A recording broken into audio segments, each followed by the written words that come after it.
We have never been more connected.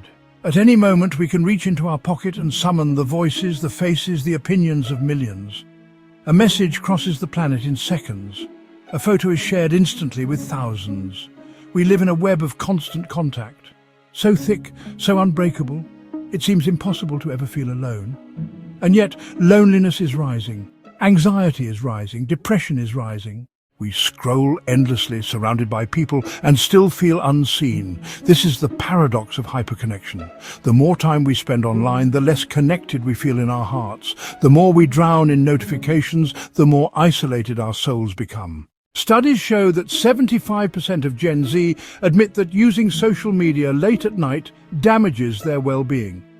Many confess they check their phones, even in the middle of face-to-face conversations. Think about that. You're speaking to someone you care about, and yet half your attention belongs to a glowing screen. Your body is present, but your presence is divided. This constant division has a cost. Attention fragments. Conversations lose depth. Relationships skim across the surface instead of sinking into meaning. We mistake the appearance of closeness for the reality of it, because online everything is easy. It is easy to send a quick emoji instead of listening. It is easy to press like instead of saying, I see you, I care. It is easy to scroll past someone's pain with a flick of your thumb. And in this ease, something essential is lost. We are intoxicated, overfed with information, undernourished in connection. We consume words, images, headlines at a pace no nervous system was designed to hold. And so we feel full of noise but empty of meaning.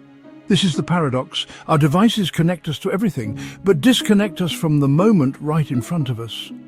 We can see the entire world, but forget how to see the person across the table. Think of the last time you sat in silence with no device. How long before your hand twitched, reaching automatically for your phone? We tell ourselves we are in control, but the truth is more uncomfortable. We are addicted to the buzz, to the glow, to the illusion that every notification matters. And while our screens scream for attention, the quieter parts of life go unnoticed. The sound of wind in the trees, the softness in someone's voice, the subtle feelings in our own chest. So, what do we do? Do we abandon technology altogether? Of course not. The internet, social media, these devices, they are not inherently evil. They are tools. They can connect, inform, inspire, but when the tool begins to control the user, when the constant stream becomes a flood that erodes our humanity, it is time to take back our attention.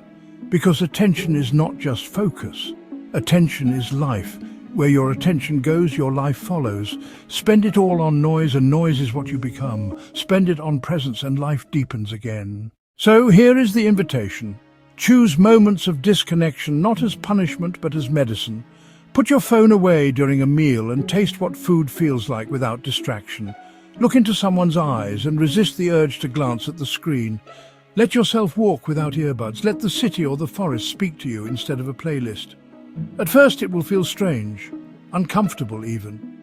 You will feel the phantom pull of the screen in your pocket, the itch to reach for connection. But if you resist, something shifts. You begin to notice again, you begin to feel again, you begin to be again.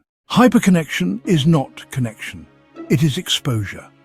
It bombards us with everything until we forget how to hold anything. The cure is not to reject technology completely, but to reclaim presence as the ground beneath it. Because you can spend your whole life online and still miss your own life. You can be connected to millions and still not truly belong to anyone. But when you put the device down, when you choose silence over noise, when you give undivided attention to one person, to one breath, to one moment, you rediscover something the internet can never replace. Real connection. The kind that fills instead of empties, the kind that lasts after the screen goes dark, the kind that reminds you you were never meant to live only through a feed. So, let the notifications wait, let the scroll rest. Choose, even for a moment, to step out of the flood and into the stillness, because the paradox is clear.